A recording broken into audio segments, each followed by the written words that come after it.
이 시간 우리와 함께 하시는 아버지 하나님, 우리 각자 세상에 나아가 살다가 오늘 다시 주께서 지으신 성전에 나와 예배드리게 하심을 감사드립니다. 저희의 예배를 기쁘게 받아주옵소서. 주님, 저희 지난 삶을 돌아봅니다. 주께서 감사와 만족의 조건들로 채워주셨음에도 우리는 그것을 깨닫지 못하고 염려와 근심 속에 한 주를 지내왔습니다. 하나님을 잊고 살았으면서 또한 주위 사람들에게 사랑을 나누지도 못하였습니다. 아버지, 용서하여 주옵소서. 영원한 생명의 소망을 잊은 채 살아가면서 저희 얕은 판단에 저희 삶 전부를 맡겨버리려 했던 무지와 교만을 또한 용서하여 주옵소서. 주여, 지금 세상에 믿지 않는 모든 사람들이 저희의 모습을 바라보고 있습니다. 우리가 믿지 아니하는 사람들의 구원을 위하여 기도하여야 할 터인데 지금은 믿지 아니하는 사람들이 우리를 걱정하고 있는 것을 봅니다. 저희 죄악 때문임을 압니다. 용서하여 주옵소서. 저희가 세상 사람들과 똑같이 나와 내 가족의 풍요로움과 명예만을 위해서 살아가거나 때로는 세상 가치들을 그들보다 더 앞서서 내 것으로 만들려 하면서도 습관적으로 회개를 반복하고 입으로만 선을 행하는 것은 아닌지요.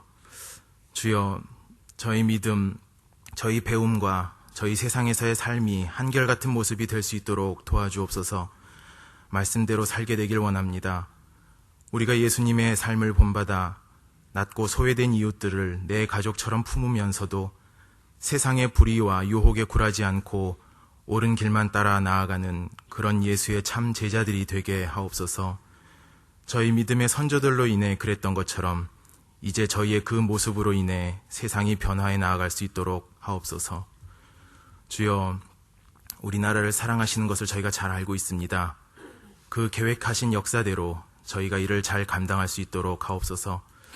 저희들 각자가 스스로 자신만이 옳다고 생각함으로써 다른 사람들을 쉽게 판단하거나 정죄하지 않게 하옵소서. 갈등과 분열, 미움의 목소리만 높아가는 지금 우리나라의 모습 속에서 우리가 먼저 관용과 이해, 사랑을 나누는 그리스도인들이 되게 하옵소서. 추위가 다가옵니다.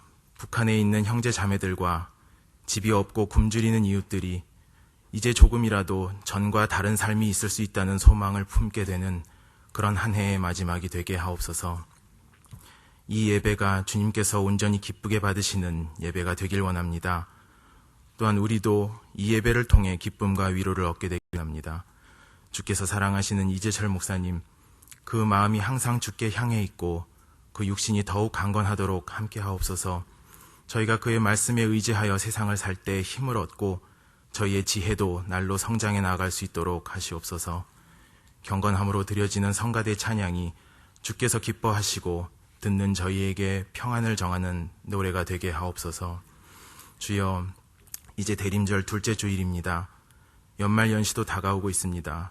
저희 성전을 떠나 세상에 나아가 살 때 주님 오실 날을 기다리는 한결같은 마음을 품을 수 있게 하시고 저희가 죄악에 굴복하지 아니하고 승리하는 삶 살 수 있도록 함께 하옵소서. 우리 가운데 살아계신 주 예수 그리스도의 이름으로 기도드립니다. 아멘. 오늘 우리에게 주시는 하나님 말씀은 사도행전 15장 22절에서 29절입니다. 이에 사도와 장로와 온 교회가 그 중에서 사람들을 택하여 바울과 바나바와 함께 안디옥으로 보내기를 결정하니 곧 형제 중에 인도자인 바사바라 하는 유다와 실라더라. 그 편에 편지를 붙여 이르되 사도와 장로된 형제들은 안디옥과 수리아와 길리기아에 있는 이방인 형제들에게 문안하노라. 들은즉 우리 가운데에서 어떤 사람들이 우리의 지시도 없이 나가서 말로 너희를 괴롭게 하고 마음을 혼란하게 한다 하기로 사람을 택하여 우리 주 예수 그리스도의 이름을 위하여 생명을 아끼지 아니하는 자인 우리가 사랑하는 바나바와 바울과 함께 너희에게 보내기를 만장일치로 결정하였노라.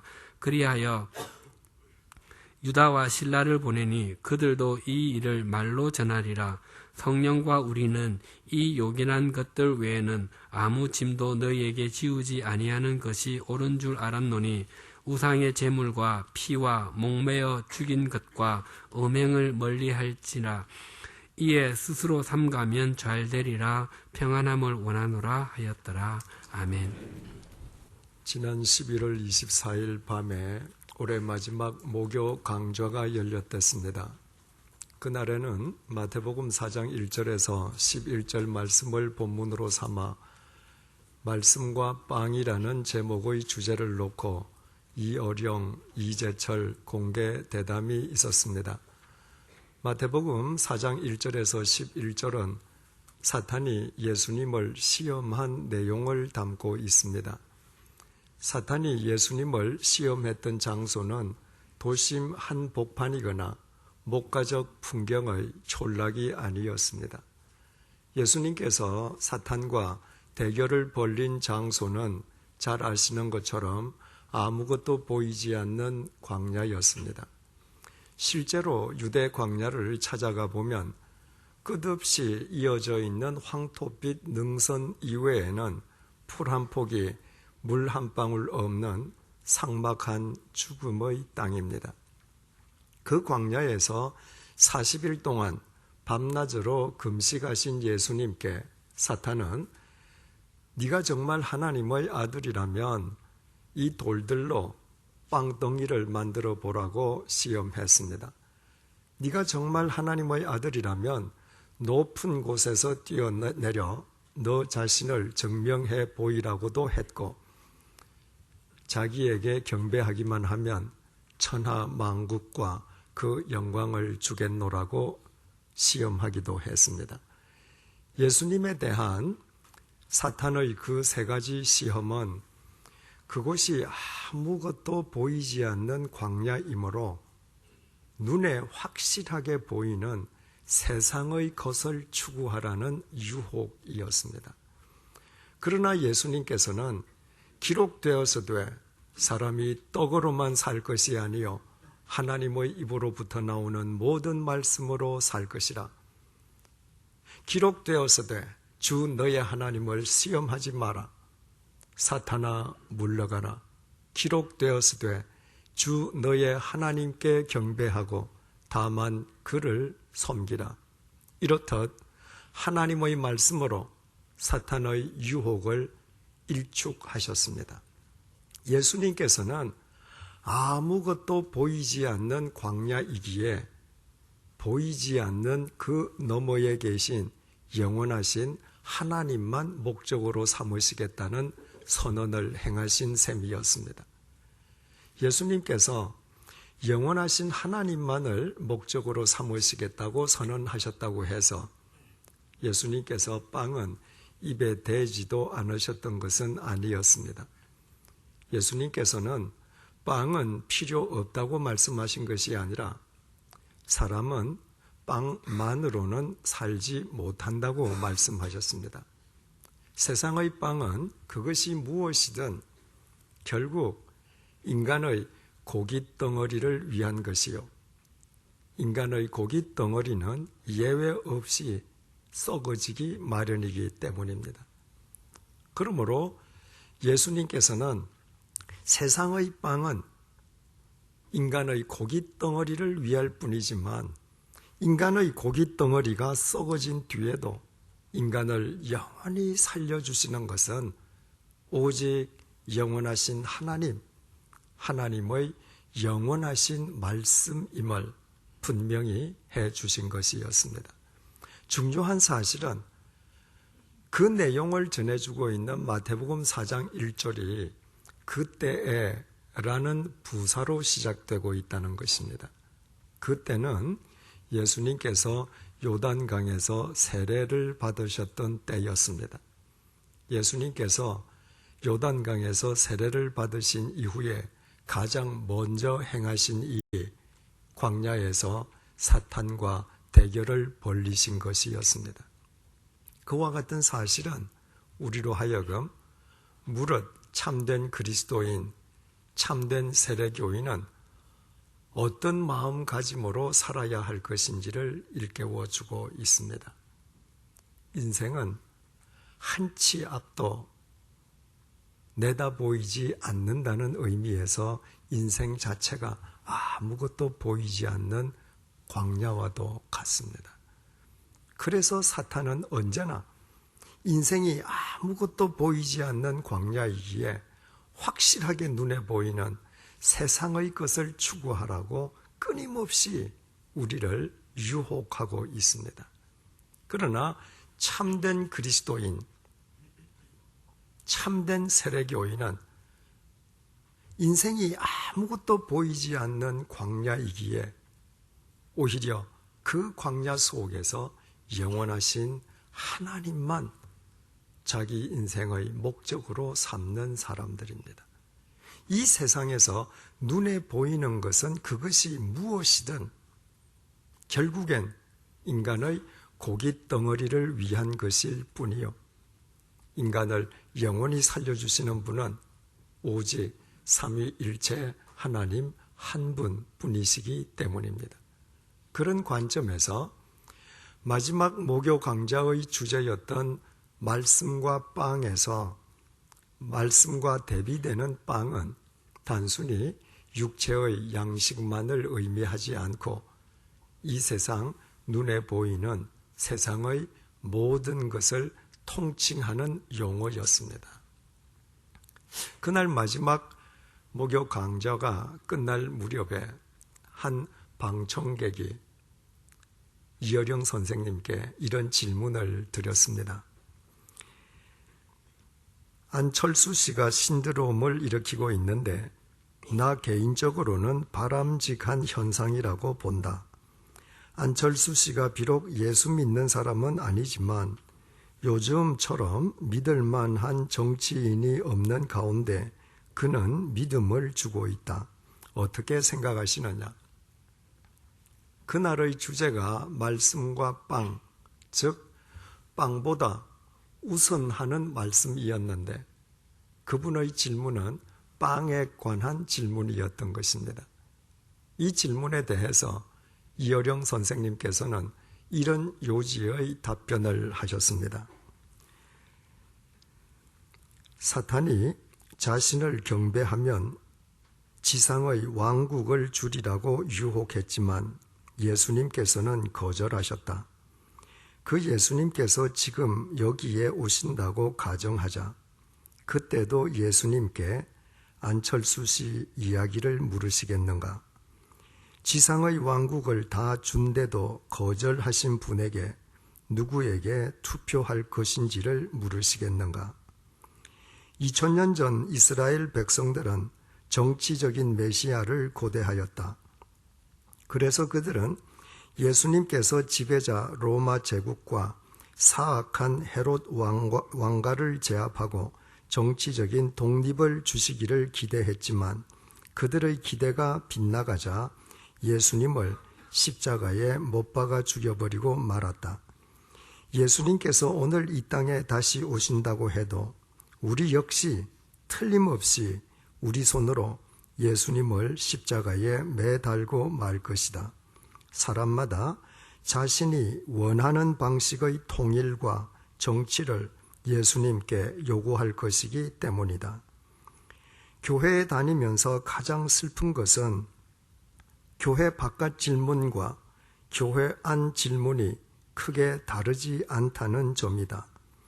무상급식이니 무언이 모두 빵 이야기 아닌가?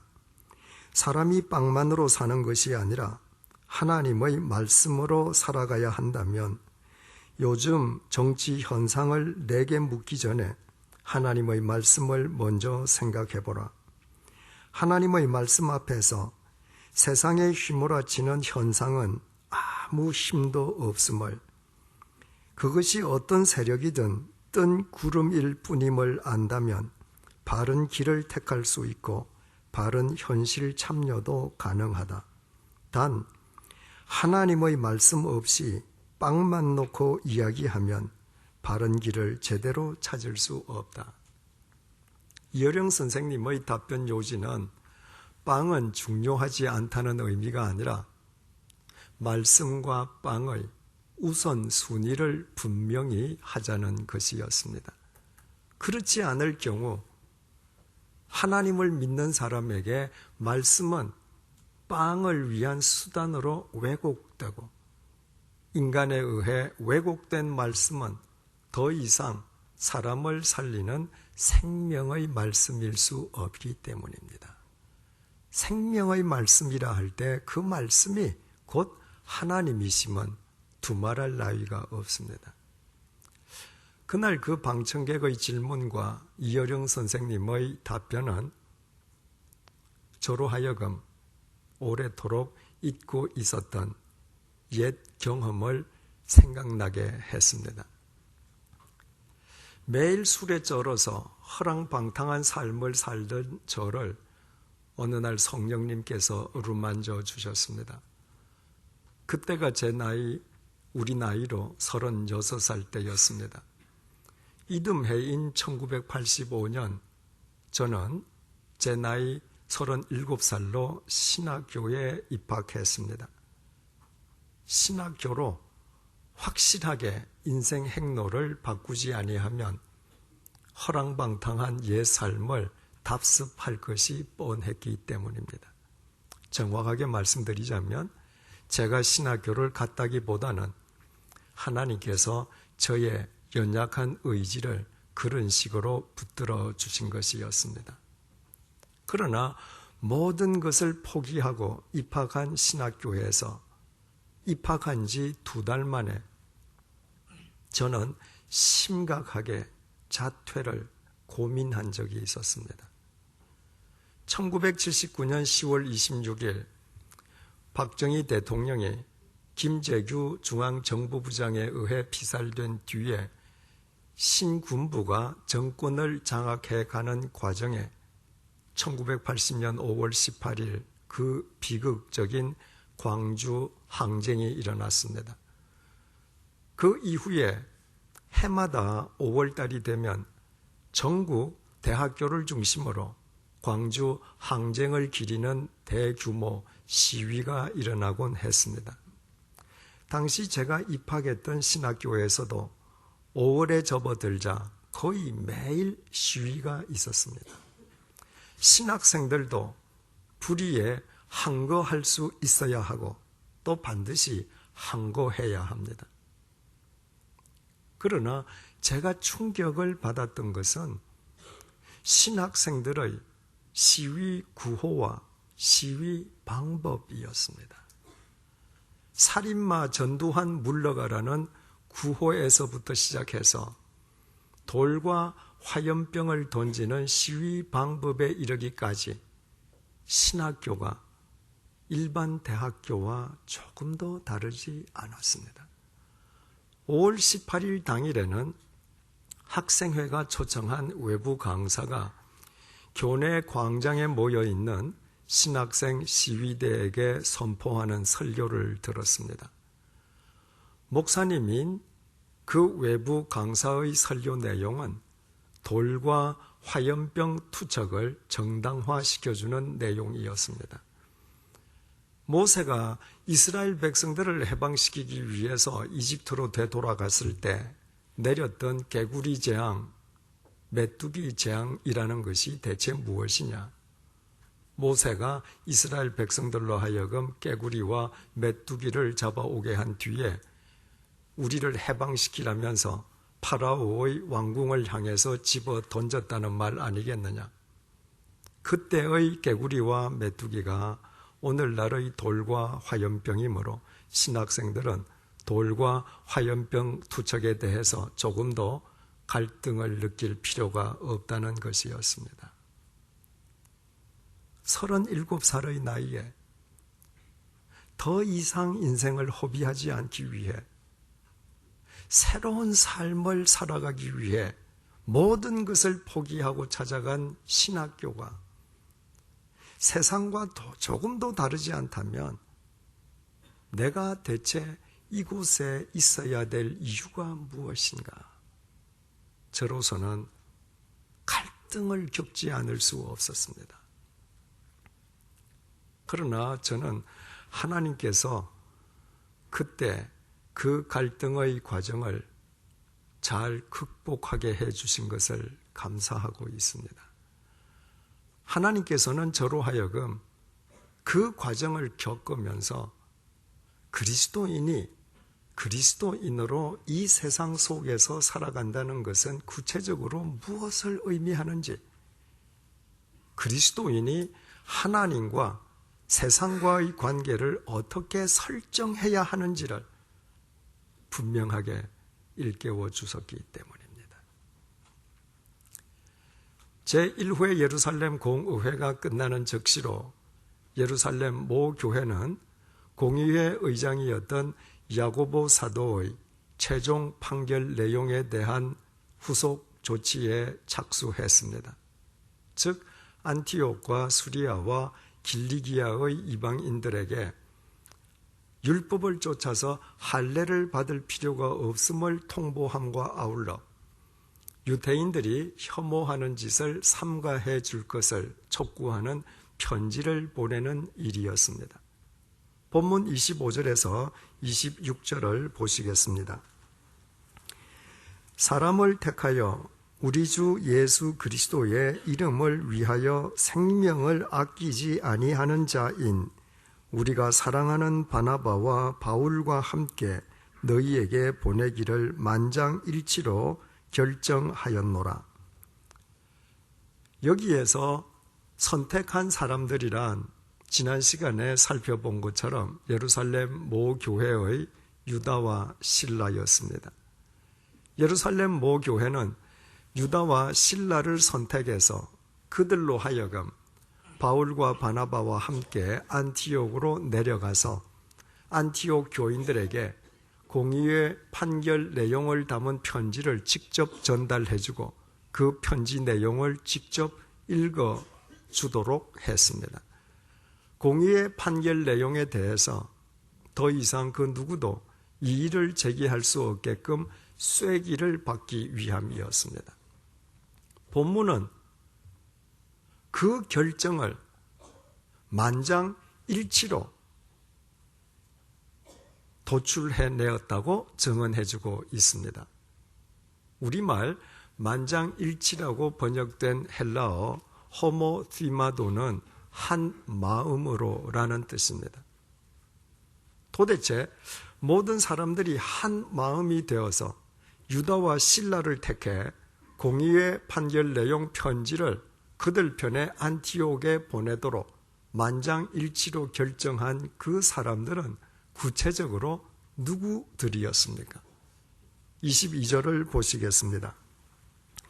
이에 사도와 장로와 온 교회가 그 중에서 사람들을 택하여 바울과 바나바와 함께 안디옥으로 보내기를 결정하니 곧 형제 중에 인도자인 바사바라 하는 유다와 실라더라.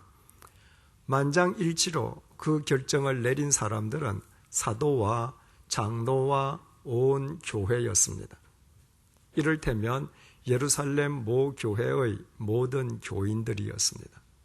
다시 말씀드리면 예루살렘 공의회에 참석했던 모든 교인들이었습니다.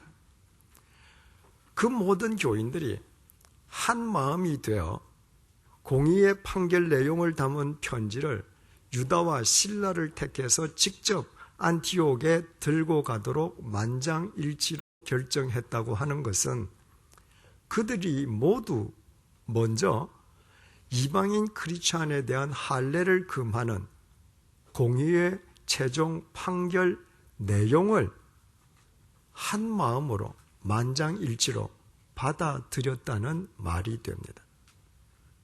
그러나 그들 모든 사람들이 처음부터 이방인의 할례에 대해서 반대했던 것은 결코 아니었습니다.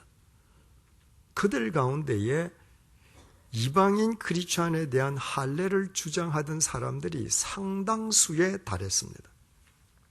당초 예루살렘 모교회를 방문한 바울과 바나바가 하나님께서 자신들을 통해서 이방인들을 구원해 주셨음을 증언하려고 했을 때 바리새파 유대인들이 벌떡 일어나서 바울과 바나바가 더 이상 말을 할 수 없게끔 그들을 제지하면서 이방인 크리스찬들에 대한 할례를 주장했습니다.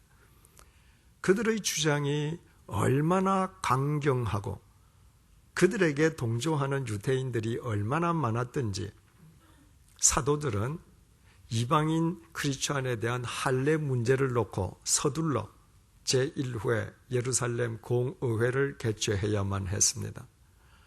공의회가 시작된 뒤에도 이방인 크리스천에 대한 할례를 주장하는 측과 반대하는 측 사이에 오랜 시간에 걸쳐 열띤 공방이 벌어졌습니다.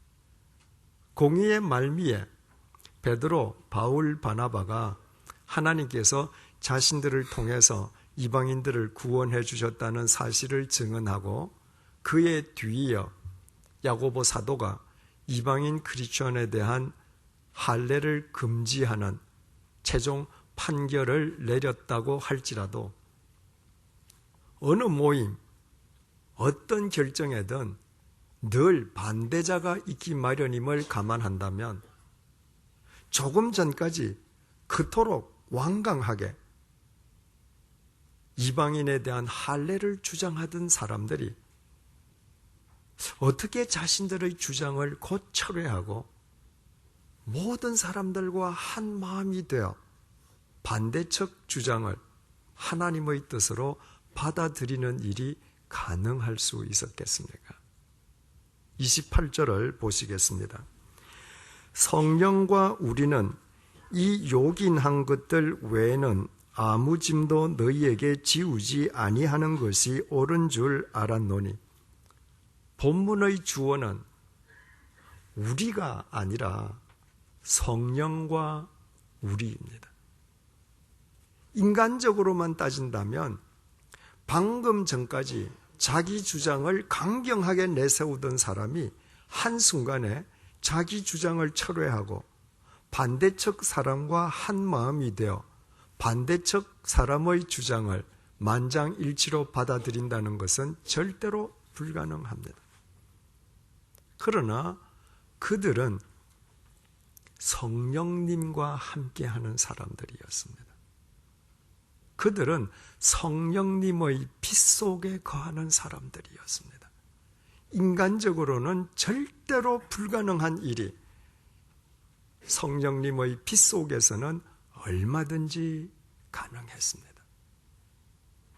성령님의 빛 속에 거하는 사람들은 매사를 하나님의 관점에서 판단하는 사람들이기 때문입니다. 광야에서 사탄이 예수님을 유혹했던 빵은 단순히 인간 육체의 양식만을 뜻하는 것이 아니라 이 세상 눈에 보이는 세상의 모든 것을 통칭하는 용어라고 했습니다. 따라서 그 용어 속에는 물론 인간의 관습도 포함되어 있습니다. 유대인 크리스천들이 하나님을 믿는다고 하면서도 하나님보다도 빵을 더 중시했을 때 그들에게는 반드시 고수해야 할 종교적 관습, 다시 말해 빵의 논리가 있었습니다.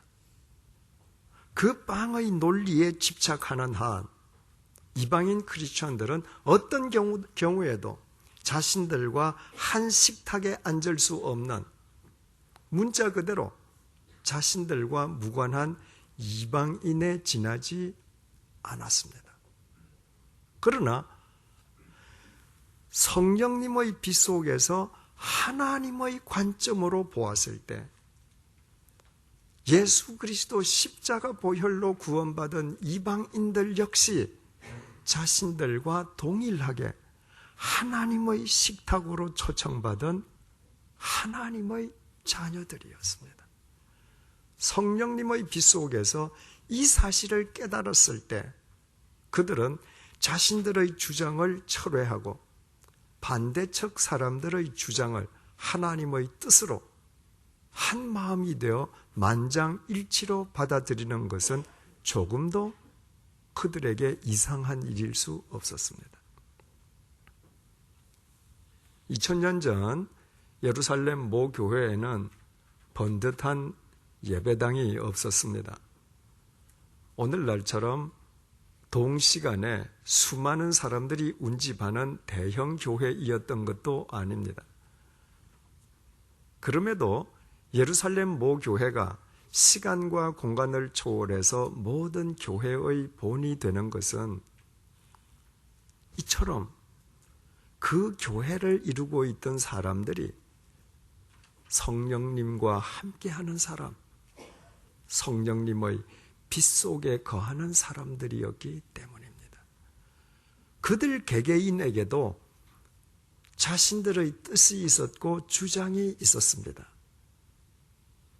자신이 옳다고 믿을 때에는 자기 주장을 조금도 굽히지 않는 고집도 있었습니다. 그와 동시에 그들은 성령님의 빛 속에서 세상을, 자기 자신을, 자기 뜻과 주장을, 반대자를 판단할 줄 아는 사람들이었습니다. 그래서 성령님의 빛 속에서 자신의 주장이 그릇되었음을 깨달으면 기꺼이 자기 주장을 포기할 줄 알았습니다. 이것이 바로 초대교회의 위대함이었습니다. 누군가가 나는 성령님의 빛 속에서 살아간다고 선언한다고 해서 그 사람이 성령의 사람인 것은 아닙니다. 성령의 사람됨의 여부는 한 가지 기준, 성령의 열매에 의해서 판가름 납니다. 성령의 열매의 핵심은 사랑입니다. 성령의 사람들도 하나님의 공의를 위해 얼마든지 진노할 수 있고 피를 흘리기까지 불의에 맞서 싸울 수 있습니다. 그러나 그 궁극적인 목적은 오직 하나, 사람을 사랑하기 위함입니다. 사랑은 그 수단과 방법부터 세상의 것과 같지 않습니다. 그래서 성령의 사람만 세상의 분열을 극복하고 통합시킬 수 있습니다. 예루살렘의 유대인 크리스찬들이 빵의 논리에 집착했을 때 이방인 크리스찬들은 절대로 상종하지 말아야 할 짐승 같은 존재에 지나지 않았지만 성령님의 빛 속에서는 그 똑같은 이방인 크리스찬들이 사랑해야 마땅한 형제 자매들이었습니다. 빵의 논리로 인해 자칫 분열될 뻔했던 이방인 크리스찬 공동체와 유대인 크리스찬 공동체가 유대인 크리스찬들이 성령님의 빛 속으로 되돌아감으로 사랑 안에서 명실공히 하나로 통합되었던 것입니다.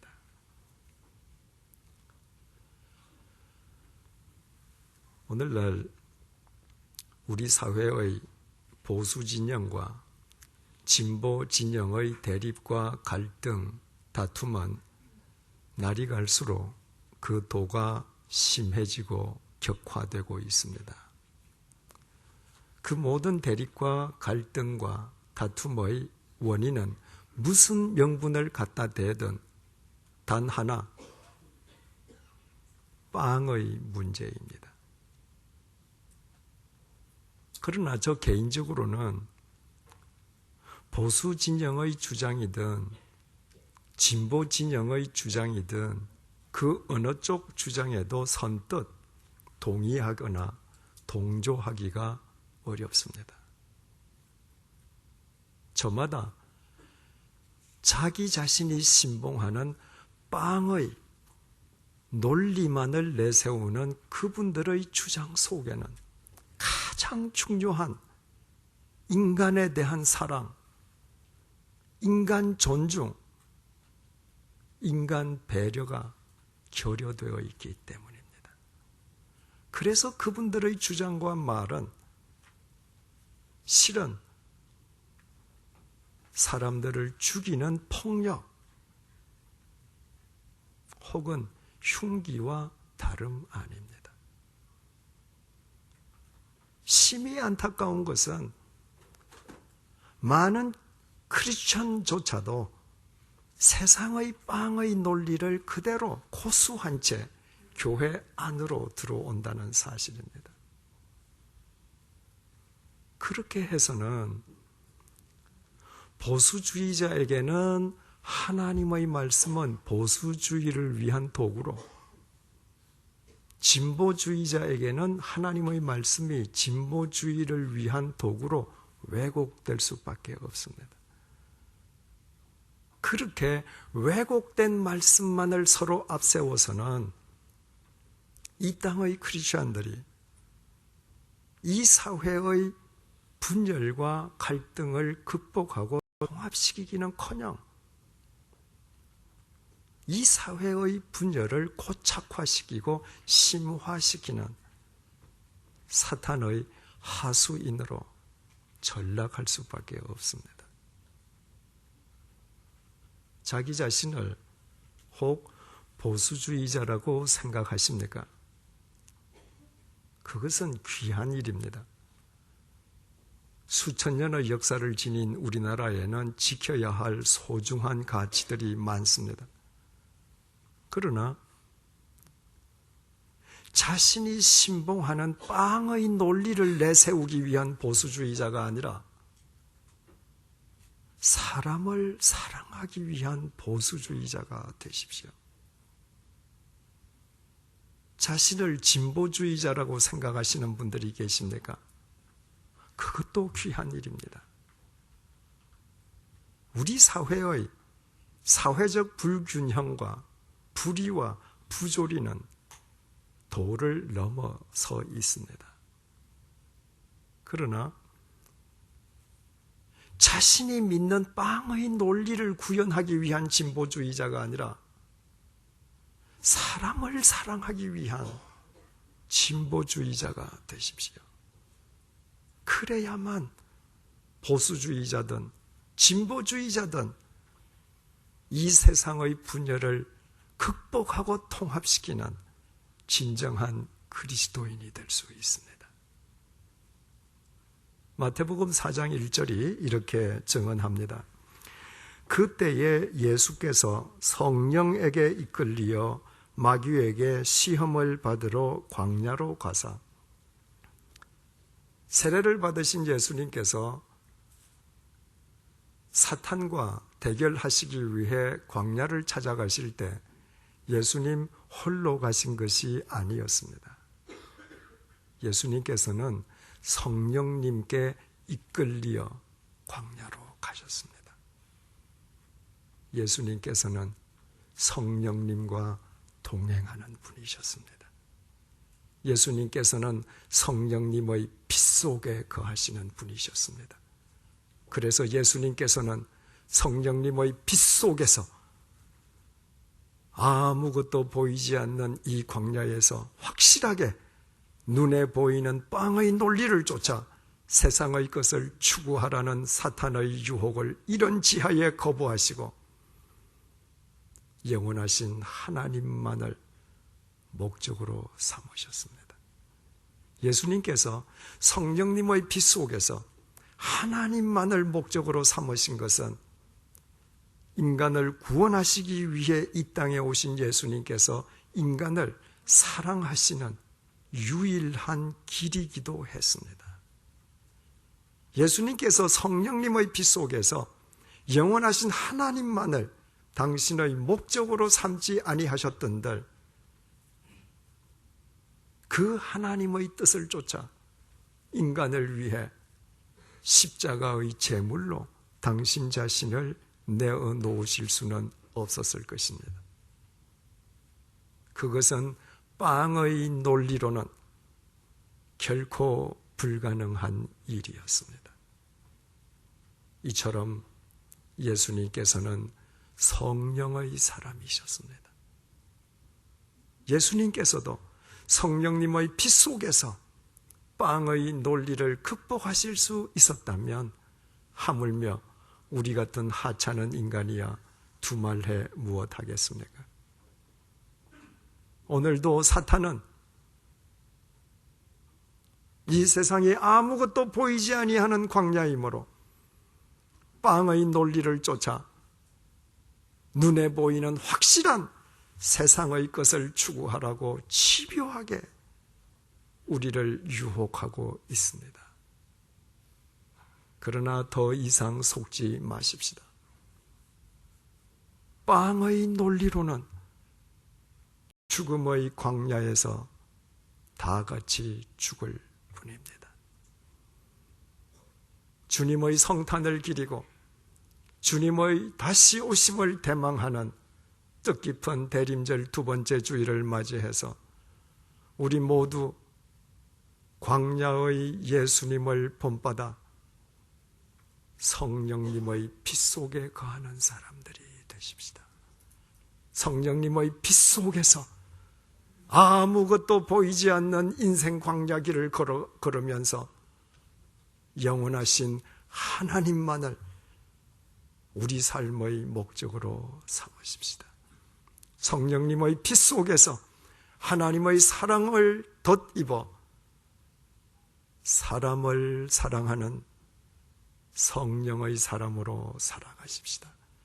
그때 우리가 진보주의자든 보수주의자든 상관없이 생명 없는 빵의 논리로 죽어가는 세상 사람들을 살리고 통합시키는 주님의 참된 제자들이 될 수 있습니다. 기도하시겠습니다.